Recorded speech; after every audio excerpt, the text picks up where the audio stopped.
Halo teman-teman, balik lagi di channel Coaching Hoki. Di video kali ini kita akan membahas bahwa tahun depan pinjol makin dipersulit oleh OJK, teman-teman.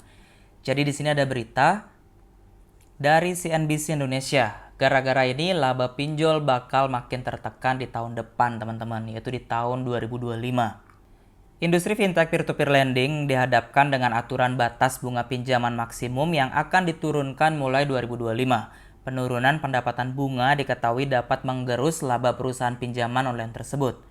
Berdasarkan data OJK, laba peer-to-peer lending turun 25,41% secara year on year pada semester pertama 2024. Laba fintech lending turun menjadi 300-an miliar dari 400-an miliar tahun lalu. Laba yang didapat penyelenggara pinjol tersebut berpotensi makin kecil karena adanya ketentuan OJK yang memangkas batas atas manfaat ekonomi mulai 2025 dan seterusnya.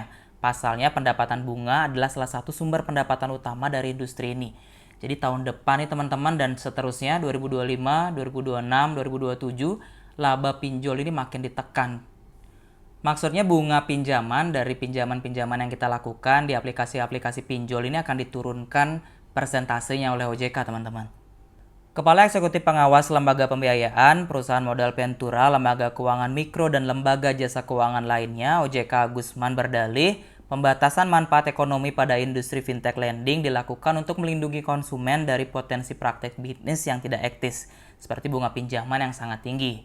Selain itu, peraturan juga diperlukan untuk memastikan mereka tidak memperluas portofolionya tanpa pengelolaan risiko kredit yang baik dan mencegah potensi risiko yang mungkin timbul jika industri LPBBTI tumbuh terlalu cepat tanpa regulasi yang memadai. Maksudnya nih teman-teman, pinjol ini sering sekali memberikan limit pinjaman kepada orang-orang yang belum tentu bisa membayar. Maksudnya ada orang yang kemampuan bayarnya itu 1 juta, tapi dapat limit pinjaman itu 2 juta atau 3 juta. Ada orang yang kemampuan bayarnya itu cuma 5 juta, tapi dikasih limit pinjaman itu 10 juta, 20 juta, 30 juta, itu kan nggak benar ya teman-teman. Jadi itulah kenapa OJK memberlakukan aturan penurunan batas bunga ini teman-teman.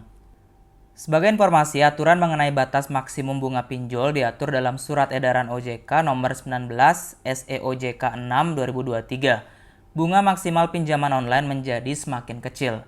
Aturan tersebut menetapkan bunga dari pendapatan konsumtif sebesar 0,3% per hari, diturunkan menjadi 0,2% per hari pada 2024, kemudian akan diturunkan lagi menjadi 0,1% pada 2026 nih teman-teman. Jadi ini merupakan berita yang sangat bagus buat kita semua, karena artinya pinjol-pinjol ini nggak bisa semena-mena lagi dengan bunga pinjamannya yang sangat-sangat tinggi. Jadi buat yang galbay, tetap semangat dan lanjutkan galbay kalian teman-teman. Mungkin segitu dulu video kali ini, semoga bisa bermanfaat. Mohon maaf jika ada salah-salah kata. Terima kasih.